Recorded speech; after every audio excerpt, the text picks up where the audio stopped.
नमस्कार दोस्तों, स्वागत है आप सभी का आपके अपने YouTube चैनल हेलो शिक्षा पर। मैं नितिका तिवारी हाजिर हूँ आप सभी के लिए सीटेट के प्रीवियस ईयर क्वेश्चंस का डिस्कशन लेके। और आपको पता है, अगर बात सीटेट एग्ज़ाम की जाए तो सीटेट के प्रीवियस ईयर क्वेश्चंस इतने इंपॉर्टेंट होते हैं, ये आपके एग्ज़ाम को क्रैक करने में इतना मेजर रोल प्ले करते हैं, क्योंकि सीटेट में ऐसा एग्ज़ाम है सीटेट की जिसमें लगभग 70% क्वेश्चंस प्रीवियस ईयर से ही रिपीटेड रहते हैं। कभी same to same as it is दे दिया जाता है, कभी कभी जो है थोड़ा मतलब लैंग्वेज चेंज करके दिया जाता है, लेकिन आंसर उसका वही रहेगा, फॉर्मेट वही रहता है, लेकिन आपको थोड़ा घुमा के दिया जाता है। तो अगर इतने क्वेश्चंस रिपीट हो रहे हैं तो हमें समझ जाना चाहिए कि ये कितना इम्पोर्टेंट है previous year question CTET exam के लिए।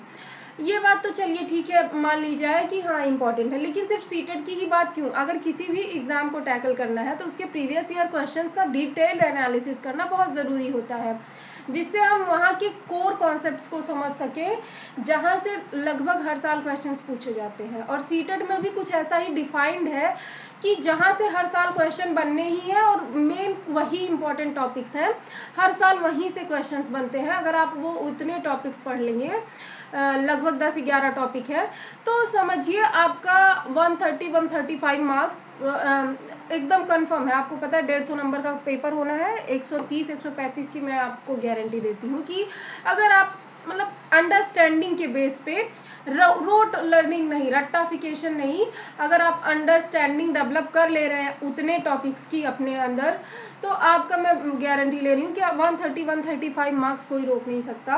और वो इम्पोर्टेंट टॉपिक्स कौन से हैं ये मैं आज शाम 4 बजे वीडियो अपलोड करूँगी। उसमें वो 10-15 जो भी हैं इम्पोर्टेंट टॉपिक्स, बहुत आसान से है, कुछ तो मैंने अपने इस चैनल पे पढ़ाया हुआ भी है, तो आप वो वीडियोस देख सकते हैं।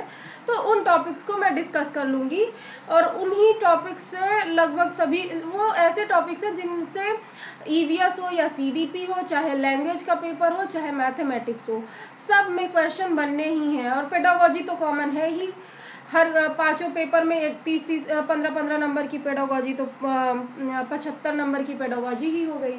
तो ये सब मतलब एक स्मार्ट वर्क आपको करने की अब ज़रूरत है। अब आपके पास समय बहुत कम है, तो स्मार्टली अगर पढ़ेंगे तो अभी भी आप एग्ज़ाम टैकल कर सकते हैं। और मैंने खुद ने ही ये एग्ज़ाम क्रैक किया है एक ही बार में, अच्छे मार्क्स से। 116 मार्क्स थे मेरे। बहुत अच्छा तो नहीं बोल सकते, 116 था, लेकिन बस 10 दिन की तैयारी थी, और सिर्फ मैंने वही जो टॉपिक्स मैं आज आपको बताऊंगी, मैंने वो टॉपिक्स पढ़ा था, और प्रीवियस ईयर क्वेश्चंस से रिलेटेड ही मॉक दिया था। मॉक मैंने प्रीवियस ईयर क्वेश्चंस का ही दिया था, कोई अलग से मॉक टेस्ट सीरीज़ या मॉक बोल रही हूँ, सॉरी, टेस्ट सीरीज़। मैंने कोई टेस्ट सीरीज़ वगैरह नहीं खरीदी थी, मैंने टेस्ट वही दिया था प्रीवियस ईयर क्वेश्चंस का।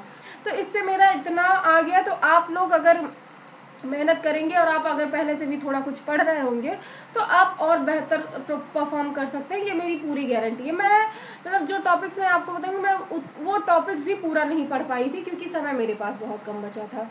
तो इस वजह से मैं आपको बोल रही हूँ कि मेहनत करिए, अब आपके पास बिल्कुल भी समय नहीं है। और समय बर्बाद करने के लिए ऐसा आप मत सोचिए कि ये सब बातें मैं क्यों बता रही हूँ, क्योंकि जिससे आपको भी कुछ बेनिफिट मिल जाए, इसमें आपका टाइम वेस्ट बिल्कुल भी नहीं हो रहा। लेकिन चलिए, खैर ये सब तो हो रही बात की बातें, हम अभी अपने टॉपिक पे आते हैं। तो आज की वीडियो में हम ये इन्वायरमेंटल स्टडीज़ यानी ईवीएस डिस्कस करने वाले हैं। ईवीएस के एनसीईआरटी के क्वेश्चंस, 15 क्वेश्चंस आज की अभी इस तुरंत 1 से 15 तक डिस्कस करेंगे।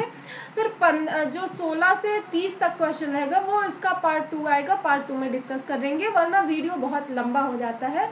तो देख के ही एक मोरल मतलब आपका मतलब जैसे एक तरह से बर्डन हो जाता है, मेंटली प्रेशर बन जाता है। तो इस वजह से 15 क्वेश्चंस डिस्कस करेंगे, ध्यान से समझिएगा, वीडियो में अंत तक बने रहिएगा, आपको बहुत कुछ सीखने को मिलेगा, आपका कॉन्सेप्ट बिल्ड होगा।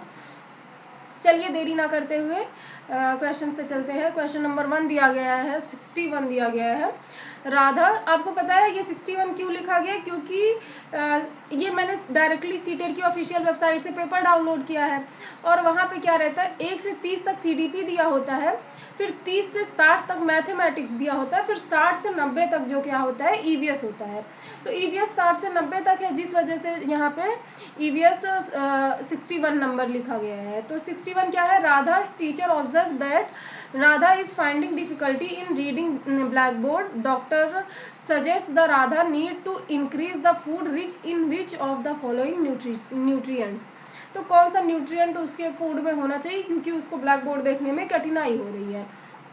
तो आइए हिंदी में भी देख लें क्वेश्चन।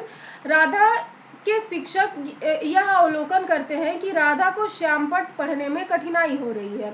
डॉक्टर सलाह देते हैं कि राधा को ऐसे खाद्य पदार्थों की मात्रा बढ़ाने की आवश्यकता है जिसमें निम्न पोषक तत्व प्रचुर मात्रा में हो। क्या विटामिन ए होगा, या के होगा, या ए होगा, या सी होगा, या डी होगा। तो आपको पता है कि अगर राधा को देखने में कठिनाई हो रही है तो उसमें कौन से विटामिन की कमी है, विटामिन ए की कमी है। तो उसे विटामिन ए की पूर्ति की सलाह दी जाएगी। ठीक है, आइए नेक्स्ट देख लेते हैं question number next. Wild life sanctuary that is famous for conservation and protection of hangul deer, मतलब हैंगल डियर। हैंगल डियर तो ये कौन से मतलब नेशनल पार्क में है, ये पूछ रहा है कि किस में इनका रिजर्वेशन होता है। तो कौन सा वन्यजीव संरक्षण क्षेत्र हंगल मृग के संरक्षण के लिए प्रसिद्ध है। पहला दिया गया सरिस्का, तो सरिस्का में ऐसा नहीं है, ये दाचिंगम जो नेशनल पार्क है, यहीं पे क्या होता है, हंगुल मृग का क्या होता है, संरक्षण होता है, यानी कि इनको प्रोटेक्शन यहाँ पे दी जाती है, इनकी देखभाल की जाती है। तो इसमें ये दूसरा ऑप्शन सही हो जाएगा। आइए नेक्स्ट देखते हैं question number next. Ozone layer से संबंधित क्वेश्चन आ गया है। देखिए हिंदी इंग्लिश वाले देख लीजिए, यहाँ पे इंग्लिश का क्वेश्चन दिया गया है। आइए हम हिंदी पे चलते हैं। हिंदी में क्वेश्चन क्या दिया गया है, थोड़ा बड़ा कर लेते हैं। हिंदी में दिया गया है संपूर्ण विश्व में शुरू होने वाली ओजोन परत का संरक्षण एक महत्वपूर्ण पर्यावरण संबंधी पहल है। ओजोन परत का संरक्षण किस कारण प्रारंभ हुआ, इसका चुनाव कीजिए। किस कारण ओजोन परत का संरक्षण प्रारंभ हुआ। तो ये ऐसा क्वेश्चन है कि आप सबको पता होगा। रामसर सम्मेलन में ऐसा नहीं हुआ था। फिर क्या दिया गया है, मॉन्ट्रियल प्रोटोकॉल, यही सही ऑप्शन हो जाएगा। मॉन्ट्रियल प्रोटोकॉल में क्या हुआ था, ओजोन परत के एक ये अंतरराष्ट्रीय सम्मेलन था। इसमें ओजोन परत के संरक्षण को लेकर अंतरराष्ट्रीय रूप से बातचीत हुई। ये प्रोटोकॉल कब मतलब ये सम्मेलन कब हुआ था, 1987 में। अंतिम रूप से 1987 में ही मॉन्ट्रियल प्रोटोकॉल को लागू किया गया। और इस प्रोटोकॉल में सबसे मेन बात क्या थी कि इन्होंने ओडीएस पदार्थ की मतलब पूरे विश्व स्तर पर इन्होंने ओडीएस पदार्थ के उपयोग को प्रतिबंधित कर दिया एक तरह से, कि ये इस्तेमाल नहीं किया जाएगा। ओडीएस क्या होता है, ओडीएस आमतौर पर रेफ्रिजरेटर, एयर कंडीशनर, अग्निशामक यंत्र और एरोसोल जैसे उत्पादों में प्रयोग किया जाता है। तो इन्होंने क्या कर दिया कि अब ये ओडीएस पदार्थ इस्तेमाल नहीं होगा। इस प्रोटोकॉल का ये निर्णय था कि अंतर्राष्ट्रीय रूप से किसी भी देश में अब ओडीएस प्रयोग नहीं किया जाएगा। ठीक है, आई होप समझ आया होगा आपको। आइए नेक्स्ट क्वेश्चन पे चलते हैं। इसमें आप लोग यही टिक कर लीजिएगा, मॉन्ट्रियल प्रोटोकॉल। क्योटो प्रोटोकॉल आपको पता है, Kyoto protocol green house effect के लिए था, ना कि मॉन्ट्रियल प्रोटोकॉल। कुछ एक बार मेरा खुद ही काफ़ी पहले 2-3 साल पहले कोई एग्जाम था, उसमें ये मैंने क्योटो प्रोटोकॉल लगा दिया था, जिस वजह से मेरा वो क्वेश्चन गलत हो गया। बाद में आके देखा तो समझ आया कि ये ग्रीन हाउस इफेक्ट के लिए प्रोटोकॉल बनाया गया था, और ये क्या है, ओजोन लेयर डिप्लेशन के लिए। ठीक है, चलिए क्वेश्चन नंबर 64 देखते हैं। ये इंग्लिश का क्वेश्चन है, चिड़िया से संबंधित, बर्ड्स से रिलेटेड भी काफ़ी सारे क्वेश्चन आते हैं एग्जाम में। तो ये आप देख लीजिए, ये बर्ड से रिलेटेड क्वेश्चन है। आइए 64 हम देख लेते हैं हिंदी में। वह पक्षी जो दिल्ली में सामान्य रूप से दिखाई देता है, परंतु अब इस चिड़िया के बारे में जागरूकता बढ़ाने हेतु तो एक विशेष दिन मनाया जाता है, क्योंकि शहरीकरण के कारण यह दुर्लभ हो गई है। वह चिड़िया है, कौन सी चिड़िया है, वो है भैया, देखिए इतनी सारी चिड़ियाओं के नाम दिए गए हैं, 4 ऑप्शंस दिए गए हैं। तो आपको पता है मोर तो हमें अच्छे से भरपूर मात्रा में दिखाई देते हैं, हमारे छतों पे भी आते हैं, दाना चुगते हैं, सारा कुछ। कोयल भी दिखाई देती हैं, तोता तो पालतू है, तोता तो कितने लोगों के घरों में भी पाला गया है। तो इसमें बचा क्या, यही गौरैया, गौरैया बची। तो अगर आप लोग 20-25 होंगे तो आप लोग को पता होगा, आपकी एज अगर 20-25 है तो बचपन में हमें ये गौरैया चिड़िया बहुत ज़्यादा मात्रा में दिखाई देती। सबसे ज़्यादा अगर चिड़िया की बात की जाए तो सबसे ज़्यादा गौरैया ही रहती थी। थोड़ी मिट्टी के कलर की रहती हैं, अगर आप लोग को पता होगा, देखे होंगे तो पता होगा कि वो थोड़ी मिट्टी के कलर की रहती हैं। लेकिन आजकल वो चिड़िया हमको दिखाई ही नहीं देती, कहीं भी नहीं देखेंगे आप, चाहे आप शहर में रह रहे हो या गांव में जाते होंगे तो कहीं भी ये चिड़िया जल्दी दिखाई नहीं देती। इसलिए इन चिड़िया के संरक्षण की बात की जा रही है और इनको इसके लिए जागरूकता भी फैलाई जा रही है। तो इसमें गौरैया सही ऑप्शन हो जाएगा, बाकी के सारे गलत हो जाएंगे। ठीक है, नेक्स्ट देखते हैं क्वेश्चन नंबर 65 में दिया गया है, in which of the following places you can see boats being used as mode of transportation. इन चार मतलब ये चार ऑप्शंस दिए गए हैं, चारों में दो दो करके दो दो पेयर्स बनाए गए हैं। इन पेयर्स में आपको बताना है कि ट्रांसपोर्टेशन के लिए यानी कि यातायात के साधन के रूप में बोट का, नाव का उपयोग कहाँ पे किया जाता है। तो इसमें आपको ये देखिए, लद्दाख और कारगिल। तो लद्दाख में तो इतना बर्फीला एरिया है कि वहाँ पे आपको बोट चलाने के लिए बिल्कुल मतलब आपको ये लेक्स वगैरह ज़्यादा दिखेंगे ही नहीं, क्योंकि जो पानी वहाँ पे होता भी है वो बर्फ़ के फॉर्मेट में आ जाता है, वहाँ इतनी ज़्यादा ठंड है। तो जिस वजह से ये लद्दाख और कारगिल गलत हो जाएगा। दूसरा क्या है, कश्मीर एवं केरल। तो कश्मीर और केरल दोनों जगह क्या ट्रांसपोर्टेशन के लिए इस्तेमाल होता है, नाव इस्तेमाल होती है। अगर आप लोग कश्मीर गए होंगे तो वहाँ आप देखेंगे कि मेन ट्रांसपोर्टेशन यानी यातायात का मेन मुख्य साधन वहाँ पे क्या है, बोट ही है। और केरल की बात की जाए तो केरल भी केरल पे में तो ये एक खेल भी ऑर्गेनाइज किया जाता है बोट से ही रिलेटेड, वहाँ बोट रेस की जाती है। ये एक वहाँ का शायद स्टेट लेवल का एक कोई गेम है, वहाँ बोट रेस की जाती है। तो ये एक प्रसिद्ध खेल है केरल का। तो वहाँ पे बोट से ही, इससे हम ये भी समझ सकते हैं कि बोट से ही वहाँ पे ट्रांसपोर्टेशन होता होगा। तो ये दूसरा ऑप्शन इसमें सही हो जाएगा। आइए नेक्स्ट देखते हैं question number 66। Which of the following is not an insecti plant? तो फिर इसमें चार ऑप्शंस दिए गए हैं, आइए हिंदी में भी देख लें। निम्न में से कौन सा एक कीट भक्षी पौधा नहीं है, नहीं है पूछा है, ना कि पूछा है, ये है, ये पूछा है कि है। ये चीज़ आप बहुत ध्यान दीजिएगा एग्जाम में कि नहीं पूछा है, नहीं को आप सर्कल कर लिया करिए। ठीक है, तो इसमें आपको पता है ये डायोनिया, ये है कीट भक्षी पौधा है। नेपेंस ये भी एक कीट भक्षी पौधा है।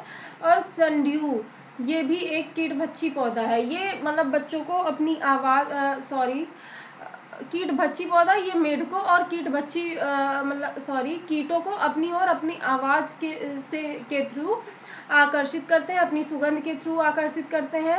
और जब वो उधर आते हैं, उनके अंदर घुस जाते हैं, तो वो अपना मुंह बंद कर लेते हैं और उसी में उनको कीट का भक्षण कर लेते हैं, यानी कि उन्हें मार डालते हैं। ठीक है, तो ये सभी कीट भक्षी पौधे हैं। इसमें यही तीसरा ऑप्शन सही हो जाएगा, एजीरेटम। ये एक कीट भक्षी पौधा नहीं है, ये बेचारा सज्जन आदमी है, किसी का भक्षण नहीं करता, ये गुण इसके अंदर नहीं पाया जाता है। ठीक है, तो इसमें तीसरा ऑप्शन सही हो जाएगा, एजीरेटम। ठीक है, आइए नेक्स्ट देख लेते हैं question number 67। Rani finds a piece of cloth that is. फिर चार ऑप्शंस इसमें दिए, चार ऑप्शंस नहीं, ये चार स्टेटमेंट्स दिए गए हैं, फिर ऑप्शंस नीचे दिए गए हैं। आइए हिंदी में भी देख लें क्वेश्चन। रानी को एक कपड़े का टुकड़ा प्राप्त होता है। ठीक है, फिर उसमें क्या रहता है, वो कपड़े की क्वालिटीज अब नीचे लिखी गई हैं। पहला है बहुत मजबूत और चटक रंग का था, मतलब डार्क कलर था उसका, और कपड़ा क्या था, बहुत मजबूत था, स्ट्रॉन्ग था। दूसरा है अधिक छिद्रयुक्त नहीं था, उसमें बहुत ज़्यादा क्या थे, छिद्र नहीं थे, यानी कि रेशे नहीं थे। फिर क्या है तीसरा, जलने पर गंध उत्पन्न करता था, अच्छा ये भी था उसमें। फिर क्या है चौथा, सभी जगह उपलब्ध है तथा इसके बहुत से उपयोग भी हैं। जो कपड़ा उसने पाया वो कपड़ा सभी जगह पे उपलब्ध है और उसके बहुत सारे उपयोग भी हैं। फिर पांचवा क्या दिया गया, उच्च तापमान में नहीं पहना जा सकता, मतलब ये जो कपड़ा है वो ज़्यादा तापमान है, टेम्परेचर अगर ज़्यादा है तो जो है ये कपड़ा नहीं पहना जा सकता, क्योंकि उस कपड़े को पहनने पे क्या होती है, गर्माहट आती है, शरीर में गर्मी महसूस होती है। तो अगर उच्च तापमान में पहनेंगे तो और ज़्यादा गर्मी लगेगी, जिससे हमें बहुत ज़्यादा हीट मिलेगी और हमें अच्छा नहीं लगेगा गर्मी में। तो इस वजह से अब आपको बताना है कि वो कपड़ा कौन सा है। पहला दिया गया है रेशम, दूसरा है पॉलिस्टर, तीसरा है सूती और चौथा है रेयॉन। तो आपको पता है सूती कपड़े तो सबसे पहले गलत हो जाएगा सूती, क्योंकि सूती कपड़े सब गर्मियों में प्रिफर करते हैं ज़्यादा पहनना कि सूती पहनो, क्योंकि वो क्या होता है बहुत लाइट होता है, लाइट वेट होता है गर्मियों में पहनने के लिए। ऊपर से वो जो हम पसीना होता है या कुछ भी, तो वो उन चीज़ों को सोख कर लेता है, मतलब उनको एब्जॉर्ब कर लेता है और हमें मतलब हमारी बॉडी को फ्री रखता है, हमारी बॉडी में कोई रैशेज या किसी तरह का इन्फेक्शन नहीं होने देता। तो सूती गलत हो जाएगा। फिर क्या है रेशम। तो रेशम के कपड़े आपको पता है बहुत मुलायम होते हैं और रेशम जलने पर गंध नहीं उत्पन्न करता और उसमें छिद्र छिद्र कम होते हैं रेशम में भी, लेकिन इतने भी कम नहीं होते और जलने पर गंध नहीं उत्पन्न करता, जिस वजह से ये गलत हो जाएगा। दूसरा क्या दिया गया है पॉलिस्टर। तो पॉलिस्टर जब भी जलता है आप देखेंगे पॉलिस्टर का कपड़ा अगर कभी आपका जला हो तो बहुत तगड़ी स्मेल करता है, गंध बहुत तगड़ी उत्पन्न करता है। ये कैसे पता? मुझे ये ऐसे पता है कि मैं एक बार अपना मेरा पॉलिस्टर का ही कोई कपड़ा था, तो मैं उसको आयरन कर रही थी, तो उस टाइम पे वो शायद स्पीड ज़्यादा थी या टेम्परेचर ज़्यादा था उसका आयरन का, तो वो क्या हुआ जल गया कपड़ा और बदबू बहुत तगड़ी कर रहा था। मैंने सोचा कि मैं इसको छिपा लेती हूँ, किसी को बताऊंगी नहीं, फट गया, लेकिन जल गया। लेकिन घर में सबको पता चल गया। क्यों? क्योंकि वो स्मेल कर रहा था, लोगों को लगा क्या स्मेल कर रहा है, आए सब लोग कमरे में आ गए और उन्होंने देखा कि इन्होंने कपड़ा जला दिया। तो इस तरह से मेरा भांडा फूट गया था इसी गंध की वजह से। तो आप समझ सकते हैं कि पॉलिस्टर गंध बहुत तगड़ी उत्पन्न करता है। तो इसमें यही दूसरा ऑप्शन क्या हो जाएगा, सही हो जाएगा। आइए नेक्स्ट देखते हैं क्वेश्चन नंबर 68। ये 68 क्वेश्चन है, इंग्लिश का क्वेश्चन है, देख लीजिए। आइए हम हिंदी पे चलते हैं। तो हिंदी में आप लोग को समझाने के चक्कर में क्या इंसिडेंट याद आ गया बताओ। मैं वो इल्ज़ाम किसी और के ऊपर डालने वाली थी कि बाद में बोल दूंगी इन्होंने किया, लेकिन बताओ मैं ही पकड़ ली गई थी। चलो कोई ना। 68 वैसे गलतियाँ करिए तो उसे तुरंत एक्सेप्ट कर लीजिए, वो ज़्यादा बेटर होता है, बाद में पता चलती है तो मार बहुत पड़ती है। तो 68 देख लेते हैं। 68 में दिया गया यदि भिन्न प्रजाति के दो जीव संपर्क में एक साथ आते हैं, इस संबंध में एक जीव को फायदा होता है तथा दूसरे जीव को नुकसान होता है, ऐसे संबंध को कहते हैं, क्या कहते हैं बताइए जरा। तो ऐसे संबंध को क्या कहते हैं ये पूछ रहा है, बताइए जरा आप लोग कि क्या कहते हैं। तो इस पहला दिया गया परजीविता, दूसरा है सहजीविता और तीसरा है सहोपकारिता और चौथा है सहयोजिता। ठीक है।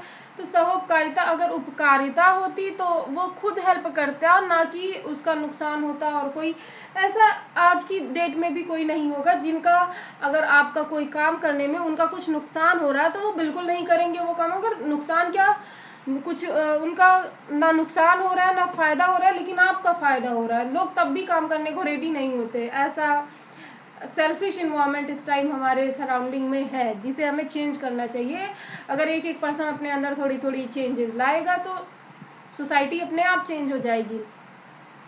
लेकिन इस टाइप का इन्वायरमेंट है, ये मैंने महसूस भी किया है आपने देख के चारों तरफ, कि लोग दूसरों के लिए कुछ एफर्ट या कुछ करना नहीं चाहते, जो कि एक बुरी बात है। अगर मतलब किसी के काम जो आए उसे इंसान कहते हैं ना, पराया दर्द अपनाए उसे इंसान कहते हैं। तो ऐसे मतलब अपने ही लिए जीना तो वो सब लोग करते हैं, जानवर भी अपने लिए ही जीते हैं, तो इंसान और जानवर में फिर फ़र्क ही क्या रह गया।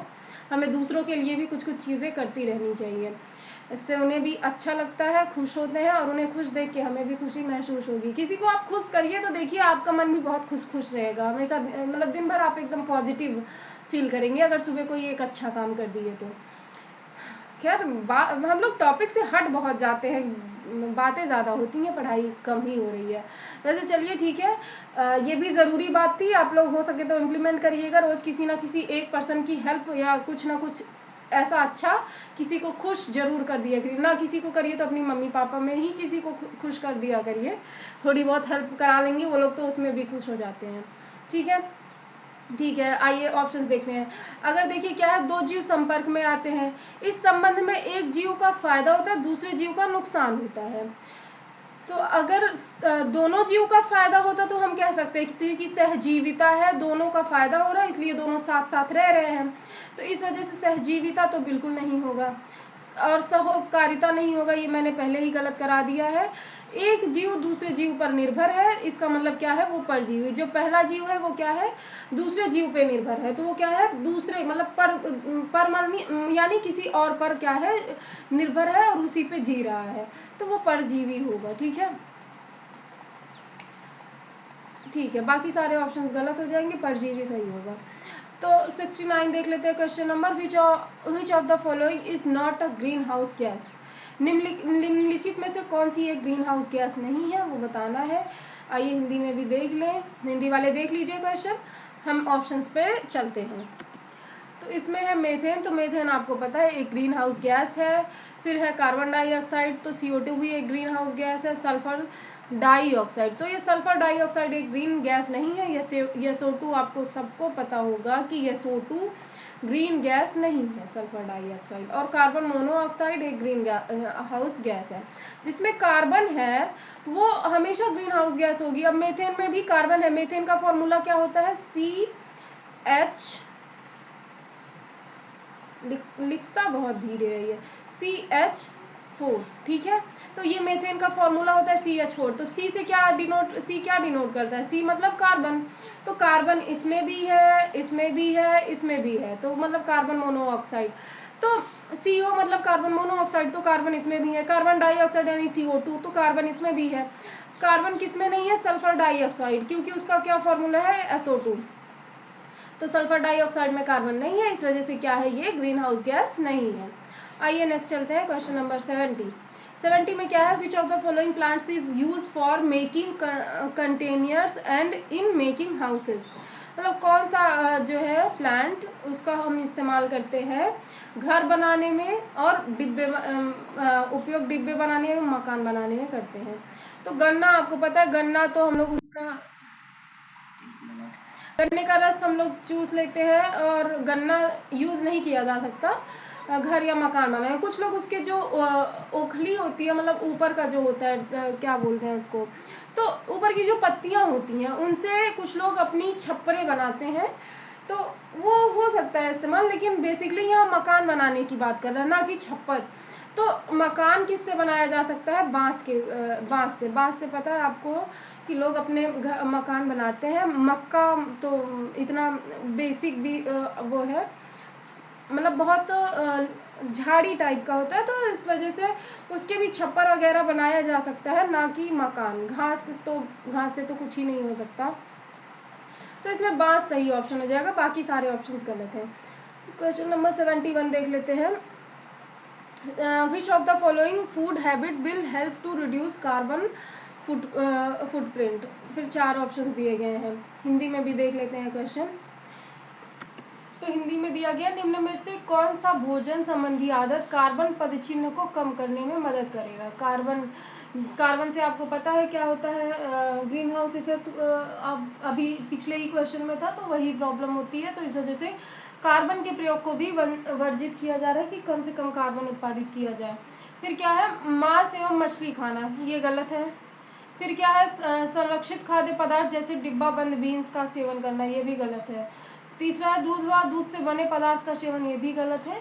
चौथा है स्थानीय रूप से उगाए हुए खाद्य पदार्थों का सेवन, यही सही ऑप्शन हो जाएगा, क्योंकि जो आप स्थानीय रूप से उगाएंगे वही सबसे शुद्ध, सबसे बेहतर और सबसे ज़्यादा प्रोटीन और विटामिन का सोर्स होगा।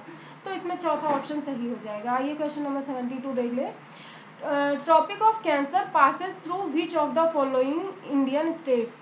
तो ट्रॉपिक ऑफ कैंसर आपको पता है कि कर्क रेखा भारत के कितने राज्यों से होकर गुजरती है, कर्क रेखा भारत के 8 राज्यों से होकर गुजरती है। कौन कौन से राज्य हैं, ये देखिए यहाँ पे ऑप्शंस दिए गए हैं, सभी में पहला राज्य गुजरात दिया गया, यानी कि ये सीक्वेंस किस तरह से बनाया गया है, मैप में आप लोग को दिशा ज्ञान है ना, दिशा कैसे होती है। अब इधर देखिए ये मैप है, अगर ये मान लीजिए इंडिया का मैप है, तो इसमें कौन सी दिशा होगी, ये क्या होगा, ये ईस्ट होगा, ये वेस्ट होगा, ये नॉर्थ होगा ऊपर और इधर क्या होगा, साउथ होगा।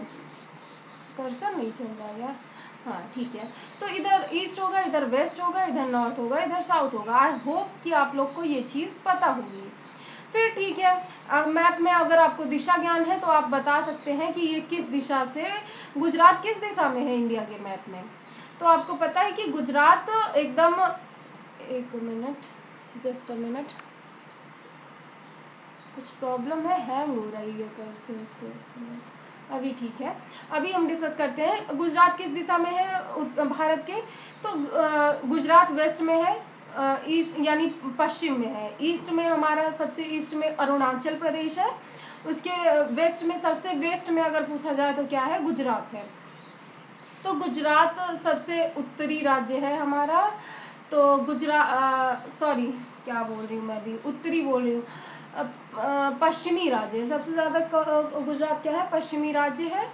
और गुजरात के बाद क्या है, महाराष्ट्र। तो महाराष्ट्र दिया गया, जिस वजह से ये सीक्वेंस गलत हो जाएगा। ट्रॉपिक ऑफ कैंसर से कौन कौन से राज्य गुजरते हैं, गुजरात, राजस्थान, मध्य प्रदेश, छत्तीसगढ़, झारखंड, पश्चिम बंगाल, त्रिपुरा, मिजोरम। बिल्कुल सही सीक्वेंस है। ये सारे 8 के 8 राज्य, अभी मैंने आपको बताया कि ट्रॉपिक ऑफ कैंसर यानी कर्क रेखा से भारत के 8 राज्य गुजरते हैं। और ये सीक्वेंस में दिया गया है, सीक्वेंस कैसा है, वेस्ट टू ईस्ट दिया गया है, यानी ईस्ट टू वेस्ट नहीं दिया गया है, वेस्ट टू ईस्ट दिया गया है। इधर से हम चल रहे हैं, तो इधर हम कहाँ से जा रहे हैं, वेस्ट टू ईस्ट जा रहे हैं। सबसे वेस्ट में राज्य कौन सा है, गुजरात, उसके बाद राजस्थान, उसके बाद मध्य प्रदेश, उसके बाद छत्तीसगढ़, फिर झारखंड, फिर पश्चिम बंगाल, फिर त्रिपुरा, फिर मिजोरम। ठीक है, आइए नेक्स्ट देख लेते हैं क्वेश्चन नंबर 73। ये इंग्लिश का क्वेश्चन है, इंग्लिश वाले देख लीजिए। ये हिंदी पे चलते हैं। 73 में दिया गया है, एक शहरी परिवेश में कोई सब्जी बेचने वाला अपने उत्पाद को लंबे समय तक नहीं रख सकता और इस कारण तुरंत ही उसे कम दामों पर बेचने का निर्णय लेता है। क्या है ये, वह सूचना प्राप्त निर्णय के लिए शिक्षित नहीं है। ये गलत बात है, क्योंकि उसे पता है कि वो ज़्यादा समय तक संरक्षित नहीं कर सकता, इस वजह से वो बेच रहा है। दूसरा है, उसमें बिक्री बेचने की कला का अभाव है। तो इस दूसरा क्या है, उसमें बिक्री बेचने की कला का अभाव है, ये भी नहीं है। कला का अभाव नहीं है, लेकिन उसको प्रॉब्लम है कि मतलब चीज़ खराब हो जाएगी, तो इससे अच्छा क्या है, बेटर है कि कम दाम में बेच दे, कुछ तो मुनाफा होगा। इस वजह से वो क्या कर रहा है, जल्दी बेच दे रहा है। तीसरा क्या है, शीघ्र खराब होने वाले सामान होने के कारण वह संकटग्रस्त बिक्री कर रहा है। बिल्कुल सही है कि मतलब वो संकट में है कि चीज़ें खराब हो जाएंगी, कोई भी फायदा नहीं होगा। इससे बेटर है कि थोड़ा बहुत जो भी पैसा मिल रहा है, अगर कम में ही बेच रहा है, थोड़ा बहुत जो मिल रहा है, कम से कम लागत तो निकल जाएगी, फायदा ना हो चलेगा। तो वो संकटग्रस्त बिक्री कर रहा है, यही तीसरा ऑप्शन इसमें सही हो जाएगा। क्वेश्चन नंबर 74 देखते हैं। Which of the following birds have filtering system in their beaks, मतलब उनकी चोंच में, इनमें से कौन सी ऐसी पक्षी है जिनमें उनके चोंच में छानने की प्रणाली होती है। तो पहला दिया गया फ्लेमिंग बर्ड, हंसावर, यही सही है। फ्लेमिंग बर्ड जो होती है उनमें उनके चोंच में ये छानने की प्रणाली होती है। तो पहला ऑप्शन ही हमें सही मिल गया, यही सही ऑप्शन है। क्वेश्चन नंबर 75 देख लेते हैं। Identify the pair which are example of insect larvae. फिर 4 ऑप्शंस दिए गए हैं, आइए हिंदी में भी देख ले क्वेश्चन। उस जोड़े की पहचान कीजिए जो कीड़ों के लार्वा के उदाहरण हैं। पहला इल्ली एवं भृंग, ये नहीं है। दूसरा है सूंडी एवं मक्खियाँ, ये भी नहीं है। तीसरा है भृंग एवं मक्खियाँ, ये भी नहीं है। और सूंडी एवं इल्ली, यही सही ऑप्शन हो जाएगा, इल्ली सूंडी। ठीक है, तो इसमें चौथा ऑप्शन सही हो जाएगा, सूंडी एवं इल्ली। आई होप आप लोग को समझ आया होगा। क्वेश्चन नंबर 75 तक हमने डिस्कस कर लिया है। Question number 76 to 90 next video के नेक्स्ट पार्ट में डिस्कस करेंगे। आज की वीडियो में इतना ही। अगर वीडियो पसंद आई हो तो लाइक, शेयर और सब्सक्राइब कर लीजिएगा। दूसरों तक भी पहुंचाइए, जिससे उन्हें भी टॉपिक क्लियर हो, उनका भी प्रीवियस ईयर क्वेश्चन सॉल्व हो। वीडियो में इतना ही। वीडियो पसंद आई हो तो फिर से बोलूँगी, लाइक, शेयर और सब्सक्राइब कर लीजिएगा। तब तक के लिए धन्यवाद। मिलते हैं अगली वीडियो में। जय श्री राम।